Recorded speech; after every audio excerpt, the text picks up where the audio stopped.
ओम शांति। आज अव्यक्त बाप दादा के महावाक्य 20-12-69। टाइटनेस का अर्थ है कोई से लगाव। जो महीन बुद्धि होंगे उनकी विशेषता क्या होगी? महीन बुद्धि वाले कैसी भी परिस्थिति में अपने को मोल्ड कर सकेंगे। जैसी परिस्थिति उसमें अपने को मोल्ड कर सकेंगे।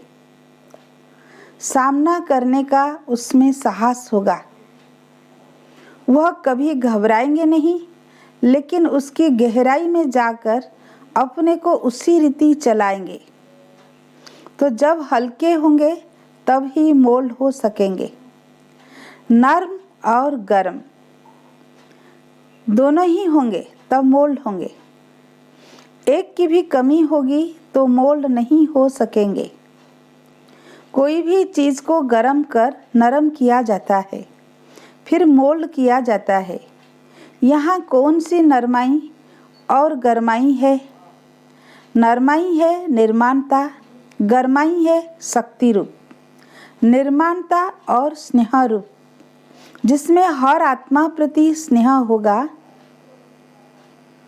वही निर्माणता में रह सकेंगे।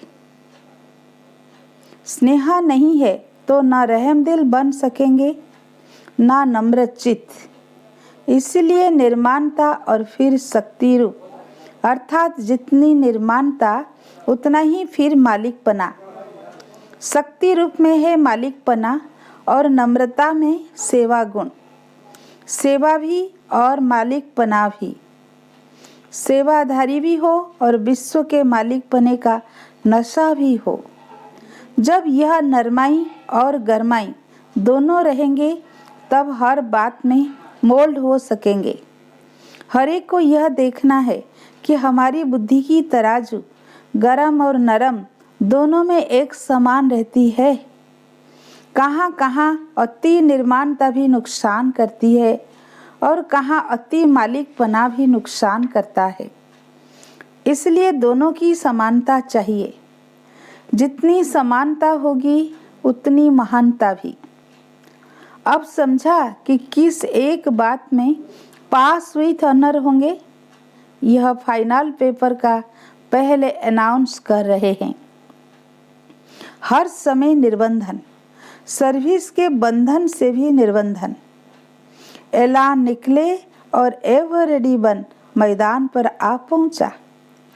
यह फाइनल पेपर है जो समय पर निकलेगा प्रैक्टिकल में। इस पेपर में अगर पास हो गए तो और कोई बड़ी बात नहीं। इस पेपर में पास होंगे अर्थात अव्यक्त स्थिति होगी। शरीर के भान से भी परे हुए तो बाकी क्या बड़ी बात है। इससे ही परखेंगे कि कहाँ तक अपने उस जीवन की नया की रस्सियाँ छोड़ी है। एक है सोने की जंजीर, दूसरी है लोहे की। लोहे की जंजीर तो छोड़ी, लेकिन अब सोने की भी महीन जंजीर है। यह फिर ऐसी है जो कोई को देखने में भी आ ना सके। इसलिए जैसे कोई भी बंधन से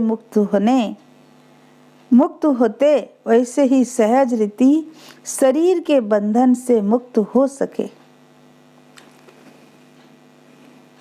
नहीं तो शरीर के बंधन से भी बड़ा मुश्किल मुक्त होंगे। फाइनल पेपर है अंतमति सो गति। अंत में सहज रीति शरीर के भान से मुक्त हो जाएं, यह है पास विथ ऑनर की निशानी। लेकिन वह तब हो सकेगी जब अपना चोला टाइट नहीं होगा। अगर टाइटनेस होगी तो सहज मुक्त नहीं हो सकेंगे। टाइटनेस का अर्थ है कोई से लगाव। इसलिए अब यही सिर्फ एक बात चेक करो, ऐसा लूज चोला हुआ है जो 1 सेकेंड में इस चोले को छोड़ सके। अगर कहाँ भी अटका हुआ होगा तो निकलने में भी अटक होगी। इसी को ही एवर रेडी कहा जाता है। ऐसे एवर रेडी वही होंगे जो हर बात में एवर रेडी होंगे। प्रैक्टिकल में देखा ना, 1 सेकंड के बुलावे पर एवर रेडी रह दिखाया। ये सोचा क्या कि बच्चे क्या कहेंगे, बच्चों से बिगर मिले कैसे जाएं, यह सोचा। ऐलान निकला और एवर रेडी। चोले से इजी होने से चोला छोड़ना भी इजी होता है, इसलिए यह कोशिश हर वक्त करनी चाहिए। यही संगम युग का गायन होगा कि कैसे रहते हुए भी न्यारे थे, तभी 1 सेकंड में न्यारे हो गए। बहुत समय से न्यारे रहने वाले 1 सेकंड में न्यारे हो जाएंगे। बहुत समय से न्यारापन नहीं होगा तो यही शरीर का प्यार पश्चाताप में लाएगा। इसलिए इससे भी प्यारा नहीं बनना है। इससे जितना न्यारा होगा उतना ही विश्व का प्यारा बनेंगे। इसलिए अब यही पुरुषार्थ करना है। ऐसे नहीं समझना है कि कोई व्याधि आदि का रूप देखने में आएगा तब जाएंगे, उस समय अपने को ठीक कर देंगे। ऐसी कोई बात नहीं है। पीछे ऐसी अनोखी मृत्यु बच्चों के होनी है जो सन सोज फादर करेंगे। सभी का एक जैसा नहीं होगा। कई ऐसे बच्चे भी हैं जिन्हों का ड्रामा के अंदर इस मृत्यु के अनोखे पाठ का गायन सन सोज फादर करेगा। यह भी वही कर सकेंगे जिसमें एक विशेष गुण होगा। यह पाठ भी बहुत थोड़ों का है। अंत तक भी बाप की प्रत्यक्षता करते जाएंगे। यह भी बहुत बड़ी सब्जेक्ट है। अंत घड़ी भी बाप का शो होता रहेगा। ऐसी आत्माएं जरूर कोई पावरफुल होगी जिनका बहुत समय से अशरीरी रहने का अभ्यास होगा। वह 1 सेकंड में अशरीरी हो जाएंगे।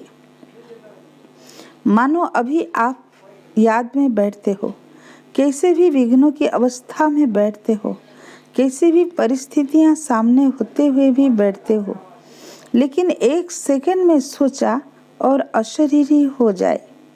वैसे तो 1 सेकंड में अशरीरी होना बहुत सहज है, लेकिन जिस समय कोई बात सामने हो, कोई सर्विस के बहुत झंझट सामने हो, परंतु प्रैक्टिस ऐसी होनी चाहिए जो 1 सेकंड भी बहुत है, सोचना और करना साथ साथ चले। सोचने के बाद पुरुषार्थ न करना पड़े। अभी तो आप सोचते हो तब उस अवस्था में स्थित होते हो, लेकिन ऐसा जो होगा उनका सोचना और स्थित होना साथ में होगा। सोच और स्थिति में फर्क नहीं होगा, सोचा और हुआ। ऐसे जो अभ्यासी होंगे वही सर्विस करने का पान का बीड़ा उठा सकेंगे। ऐसे कोई निमित्त है, लेकिन बहुत थोड़े, मेजॉरिटी नहीं है, माइनॉरिटी है।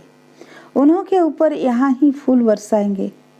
ऐसे जो पास विथ अनर होंगे, उन्हीं के ऊपर जो द्वापर के भक्त हैं, वह अंत में इस साकार रूप में फूलों की वर्षा करेंगे, जो अंत तक सन सोज फादर करके ही जाएंगे। ऐसा सर्विसेबल मृत्यु होता है। इस मृत्यु से भी सर्विस होती है। सर्विस के प्रति बच्चे ही निमित्त है, ना कि माँ बाप। वह तो गुप्त रूप में है। सर्विस में माता पिता बैकबोन है और बच्चे सामने हैं। इस सर्विस के पाठ में माता पिता का पाठ नहीं है। इसमें बच्चे ही बाप का शो करेंगे। यह भी सर्विस का अंत में मेडल प्राप्त होता है। ऐसा मेडल ड्रामा में कोई बच्चों को मिलता है। अभी हर एक अपने आप से जज करे कि हम ऐसा मेडल प्राप्त करने लिए निमित्त बन सकते हैं। ऐसे नहीं, सिर्फ पुरानी बहनें ही बन सकेगी, कोई भी बन सकते हैं। नए नए रत्न भी है जो कमाल कर दिखाएंगे। अच्छा, ओम शांति।